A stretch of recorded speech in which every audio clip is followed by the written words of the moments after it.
Hey you guys, what's going on? I want to come on here because I'm kind of having a moment. It's kind of heavy on my heart and I want to talk about it. And as for anybody who is into human design, I am a 1-3 for my profile. So the number 3 is the Martier. I don't really know how to pronounce it. Martier. I think it's Martier. But anyway, doesn't matter. The number 3 is all about trial and error, and then sharing about all of the experiences that you have with the trial and error in real time. So me having a YouTube channel is pretty much following my human design because I am talking about real life experiences. I'm taking you guys along with the journey with me, which isn't always easy because it's kind of hard to be honest. It's hard to be vulnerable at times, but I think the more we step into these moments and situations that we can be vulnerable, I think it's very beneficial for us to grow in certain ways and to just lean into who we really are. And I have found that starting this YouTube channel a few days ago, it has been really helpful for me to come on and talk about what is heavy on my heart, what's going on, and just letting it out. I feel like I'm talking to a friend, even though I'm literally talking to myself in the camera, but I guess I'm my own friend. We are our own best friends. So I wanted to come on and talk about tapping into the highest version of yourself, which could also be like your highest power. So I want to talk about this because I think everybody is capable of tapping into this. It is within ourselves. It is just in a different dimension. So here on planet Earth, this is very much so the 3D. And when we're tapping into ourself, it is a little bit of a higher dimension. You're going deeper within yourself. You are really tapping into more of like your soul rather than your physical body, the person that you see on the camera right now. Like, yes, I am here. I am in a 3D. But when you're tapping into that highest version of yourself, it's not who is here in this moment, but they can be. Like, they are always within you. And you need to remember that we are all capable of doing this, but it is just if you are willing to do that. And I would love to talk about this because I have these instances where I go back and forth, and sometimes it's very easy for me to tap into the highest version of myself and have conversations with her and ask her, what is the best thing to do in this situation? What would you do in this scenario? If I was the highest version of myself, then how would she handle this situation? What would she be doing? How would she be called to follow through with something? So I go back and forth with this. I fluctuate. There's lots of ebbs and flows here in life. I currently, for some of you, you might know, for some of you who don't know, I currently work on an oil tanker. I'm in charge of the navigation, making sure we don't run aground, making sure all of the navigational equipment is okay, all the checks are done, all of the tests are done, all the inspections are completed, all of the things. And I'm also in charge of the cargo oil being transferred on and off the vessel, making sure there's no oil spills, no accidents, no incidents, everything is run smoothly. So you could say I live in a very 3D physical world. And for a lot of you who don't know, I went to college for this. I went to a maritime academy and I did this for a few years out of college, and I just found myself living a life that I wasn't passionate in. I wasn't fulfilled. I wasn't happy. And I kept seeing all these people living these amazing lives. They were traveling full time and they were making money doing it, and they were happy, and they weren't doing some job that made them like dim their light. So when I'm on the oil tanker, I am gone for 2-3 months out of the year, and it equivalates to me being gone for about half of the year, which obviously, like, quality of life is so important, right? Like, we only get our time on this earth for a limited amount of years. And also my dog, my Zika Belle, is my favorite thing in the entire world, and being away from her has been the hardest thing in the entire freaking world. I can't touch on that too much because I'll get emotional here, and I don't think you're ready to see me cry yet. Wait a couple minutes, then I will. But yeah, so anyway, I ended up leaving and I was chasing my dreams for a little bit. I started a couple of different businesses and I pretty much failed. But I wouldn't say like I failed, but like they didn't work out. And I learned a lot and I don't regret anything. I really don't. But some few life choices led me back to the oil industry. And I've been back now for a couple of years and I find myself now in that same position of feeling the way that I felt when I quit the first time. And it's that lack of passion, it's that lack of feeling fulfilled. I don't like waking up doing what I do, it doesn't light me up.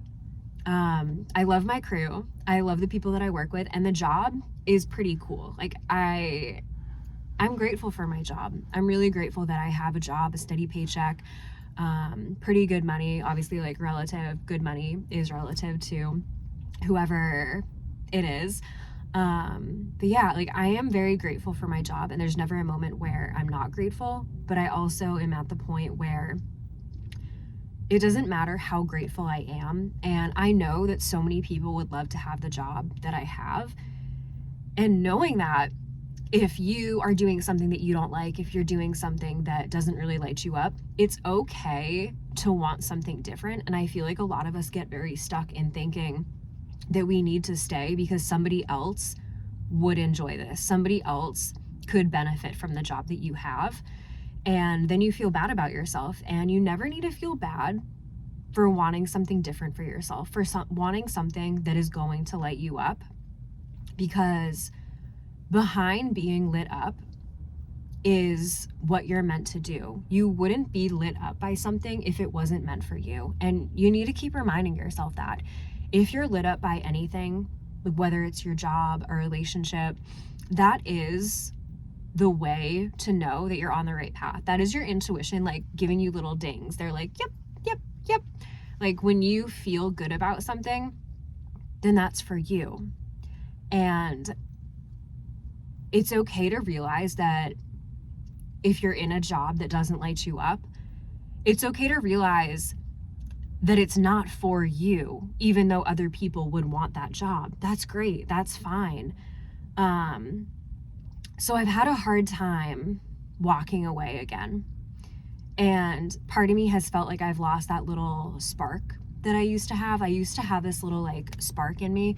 I'm a manifesting generator in human design. I know I'm going to talk about this a lot of times, but it just comes up. And as soon as I got into human design, it changed my life because I didn't feel like there was something wrong with me. Everything that I have ever done that people didn't like, that people kind of like wailed on me for, it finally made sense to me, and I didn't feel like such an outcast. Obviously, yes, I am still a little bit of an outcast. I am a little black sheep with the certain life choices and the life path that I have gone down 100%. Like I'm sitting in a conversion van that is almost 30 years old. Obviously, my life is a little different than most people. So I feel like that spark has kind of left me a little bit, and I've had a hard time connecting back with me because before, when I quit this job, I just quit.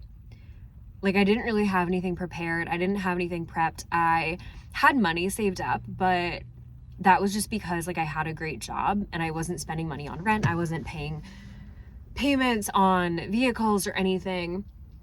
And I feel like I had more of a spark in life. Like I was more of like a go-getter. And I'm talking about this because that was my higher self. Like that is your highest self, the one who wants to do the crazy things. It's your ego. Your ego is the one who wants to keep you safe, right? Your ego's job is to keep you safe. And if there's ever a time that it feels unsafe, it kind of comes in and it's like, oh, what about your 401k? What about all your benefits? How are you going to make this much money? What if you never make this much money again? You're safe here. You should stay. Don't leave. Don't push any buttons with the company again. You quit before. So all of these things are coming up, and that's your ego. But your highest self knows what's best for you. It knows that you're not meant to be in that job, and that's why you keep getting these dings or these thoughts in your head. Oh my gosh, there's dogs. Aw, they're so cute. Aw, they're little black dogs. Little cuties. But anyway, so I'm talking about this because you need to know when to tap into the highest version of yourself, because the highest version of yourself is going to lead you exactly where you're meant to go. Your soul knows where you're meant to go. You know how they talk about soul callings? Your soul calling, I truly believe that, like, this is like, we're going to get a little spiritual here real quick, people. Your soul calling is the thing that your intuition is guiding you towards, and it's up to you to listen to those little hits that you're given. And you can either listen to them or you cannot. Some people don't even know what intuition is, but the people that do know what intuition is, I'm guessing that you're the ones listening to this video and watching right now. So when you get those hits, it's your job to pay attention, because it's your soul, it's your intuition coming to you and telling you what you got to do to lead you on that soul calling, your soul's purpose. So the scary thing is, I know what I'm meant to do. I know that I am meant to teach and guide and help other people tap into their intuition, tap into who they're really meant to be. But I'm stuck here also in a job, in a very 3D job, because I'm scared. And it might sound weird making a video if I'm like very half in, half out, but I think it's a great example to talk about, because you're not alone and you're not the only one going through something, and you're not the only one that is scared shitless to change things up in your life. Because as I was saying, if you've had a job or if you've been in a certain situation for a long time and you're looking to shake things up, your ego is going to come at you. They're not going to be quiet because your ego's job, like I mentioned, is to keep you safe. And when it doesn't feel like you're safe, it's going to speak to you. It's going to come at you. And it's your job to listen and see what is your ego and what is your intuition. And the best advice I can give you for this is, when your intuition comes, when your highest self is talking to you, it is calm, it's peaceful, it's kind of like a little nudge. Like, it's like a little, I don't know if you can see me. Yeah, it's like a little nudge. It's like a little tap. When it's your ego, it's loud. It's very loud. It's coming from more of a logic-based,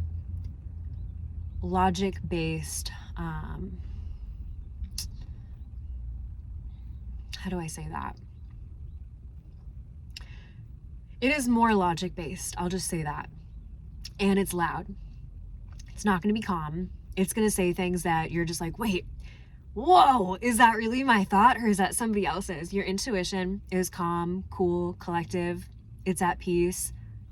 It knows that it's always going to be there, but it's whether or not you listen to it or not. And I've just been struggling with it a lot. There's some days that I love listening to my intuition, and it's so easy to just tap into it and say, oh, I'm going to quit. I'm going to get some part-time job when I move to Austin, and I'm going to make everything work out. I have days like that. I do. I have moments like that, but then I also have the moments of scarcity and fear and limiting beliefs, and they creep in and they scare the shit out of me. And then I'm back. I feel like I'm back at ground zero. But the important thing is that we need to remember it's up to us to tap into that. And the more we're able to tap into that repeatedly over and over and over again, the easier it's going to get for us. The easier it's going to get to tap into that highest version of yourself again and again and again. And the more you do, the more you're going to be able to be led down the path that you're meant to be led down. You are here for a reason. You have a purpose. You have a specific life purpose. Every single person comes here. Every single soul has a reason that they are here. And some people who come here are just meant to live in the 3D world. That is their purpose, and that is perfectly perfect for them. Other people are meant to tap into their purpose. They're meant to change lives. They're meant to be energy healers, light workers. They are meant to really change the world. They're meant to really shift things up and turn this world into something different than it is currently. And it's changing. Things are changing. But it can only go so far. So much change can only be done if you're not willing to be part of the change. And I wanted to come on here to remind not only you, not only all of you watching, but also myself, because it can be very hard to tap into that part of you that is on a higher level, that highest version of yourself, when we do live in such a 3D world. It's very challenging. It really is, especially when you're surrounded by people who are not spiritual, who don't believe in tapping into different versions of yourself. Like, some people might hear that and be like, wow, you're nuts. But when we tap into our highest self, we know it's our highest self because your highest self is pure love. If you are not in a state of pure love and feeling and thinking of just pure love, then it's not your highest self. That's how you know. So I hope you loved this video. This is actually a really fun one to record. Yeah. And I hope you have a great day.